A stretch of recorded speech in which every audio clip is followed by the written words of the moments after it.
The glass slipped from my hand, shattering against the kitchen tile with a sound like a gunshot. Red wine bled across the floor, pooling around my bare feet, but I barely noticed. My eyes were locked on the phone in my other hand, its screen glowing with a message that burned through my chest like acid. "I'm so sorry, man. It was a mistake. I swear it won't happen again." It was from Jake, my best friend since we were kids, sent to my wife Sarah at 2:13 a.m. last night. My thumb hovered over the screen, trembling as I read it again, the words carving deeper into my skull. A mistake. What kind of mistake? The house was silent, save for the faint hum of the fridge and the distant drip of the bathroom faucet. Sarah was upstairs, probably brushing her hair in that slow, deliberate way she always did before bed. I could picture her, bathed in the soft amber light of our bedroom, oblivious to the bomb ticking in my hands. My stomach churned, a mix of nausea and rage, as I scrolled up through their texts. Most were mundane jokes, memes, plans for our group barbecue last weekend. But then 3 weeks ago, a single line from Sarah. "You can't tell him. It'll destroy him." My knees buckled. I gripped the counter, the cold granite biting into my palms, grounding me just enough to keep from screaming. I'd only grabbed her phone to check the weather for tomorrow's hike. She'd left it on the counter, screen unlocked like she always did. We trusted each other. Or at least I thought we did. Now, every memory of the past few months felt like a lie unraveling. The late nights Sarah claimed were for work. The way Jake avoided my eyes when we grabbed beers last week. His laugh too loud, too forced. The small, nagging feeling I brushed off when I saw them whispering in the backyard during the barbecue. Their heads bent too close, her hand lingering on his arm. I told myself it was nothing. Just friends. Just Jake and Sarah, the two people I loved most in the world. I forced myself to move, my bare feet sticking to the wine-soaked floor. The stairs creaked under my weight as I climbed, each step heavier, like wading through quicksand. My heart pounded, a dull throb in my ears drowning out reason. I wanted to believe there was an explanation. Maybe it was a misunderstanding. Maybe it was something innocent. A secret birthday plan, alone, anything but what my gut screamed. But the words kept looping in my head. "It'll destroy him." Sarah was sitting on the edge of our bed, her auburn hair catching the lamplight as she scrolled through her tablet. She looked up, her smile soft and familiar, but it faltered when she saw my face. "Mark? What's wrong?" Her voice was gentle, concerned, but it felt like a blade twisting in my gut. How could she sound so normal? I held up her phone, my hand shaking so badly the screen blurred. "What's this?" My voice came out low, almost a growl, foreign to my own ears. Her eyes widened just for a split second, before she masked it with confusion. But I saw it. That flicker of guilt. "What are you talking about?" she asked, setting the tablet down slowly, her movements too careful, like she was handling dynamite. "This." I shoved the phone toward her, the text still open. "Jake. Last night. I'm sorry, it was a mistake. And you 3 weeks ago saying it would destroy me. What the hell, Sarah?" Her face drained of color, her lips parting as if to speak, but no words came. The silence was deafening. Heavier than any scream. I waited, my breath ragged, praying she'd laugh it off, explain it away. But her eyes darted to the side, and I knew.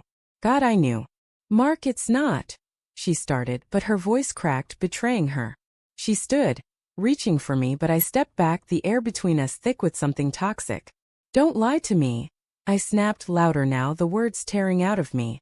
"What happened? What did you do?" Her hands fell to her sides, trembling. "It was one time," she whispered, her voice barely audible. "One stupid, drunken night. We were at the bar after work and it just happened. I didn't mean for it to. One time." I laughed, a bitter, hollow sound that echoed in the room. "You're texting him about it weeks later, and it's just one time? You think I'm an idiot." My voice rose, shaking with a rage I didn't know I could feel. But beneath it, something worse clawed at me, grief, raw and suffocating, like I was mourning her while she stood right there. "I didn't want to hurt you," she said, tears spilling down her cheeks now, her voice pleading. "I love you, Mark. I swear I love you. It was a mistake and we stopped it. Jake feels awful too." "Jake?" I spat, his name like poison in my mouth. "My best friend. The guy who's been in our house at our table laughing with us. He feels awful. That's supposed to make this okay." I turned away, my hands raking through my hair, trying to hold myself together. The room felt too small, the walls closing in, the air thick with her perfume and my betrayal. I didn't know how to tell you, she said, her voice breaking. I was scared you'd leave me. I couldn't lose you, Mark. You're everything to me. I spun back to face her, my vision blurring with tears I refused to let fall. You already lost me, I said, the words cutting my throat as they came out. The second you chose him over me, you lost me. She sobbed, collapsing onto the bed, her hands covering her face. Part of me wanted to go to her, to hold her, to pretend this wasn't happening. I loved her. God, I loved her so much it hurt. But the image of her with Jake, my brother in all but blood, burned behind my eyes and I couldn't unsee it. I left the room, my footsteps heavy, each one a decision I wasn't ready to make. Downstairs I grabbed my keys and jacket, the wine still staining the floor like a crime scene. I needed air, space, anything to stop the world from spinning. But as I reached the door, my phone buzzed. Another text from Jake. Please man, let me explain. I'm begging you. I stared at the words, my thumb hovering over the reply button. But instead I opened my contacts, scrolled to his name and blocked him. Then I did the same for Sarah. The silence that followed was louder than any scream. A void where trust used to be. I stepped outside into the cold night, the stars sharp and unforgiving above. My breath fogged in the air, and I stood there alone, the weight of their betrayal crushing me. But then a new thought sparked, cold and deliberate. They didn't get to walk away unscathed. I'd make sure of it. The next morning I called my lawyer.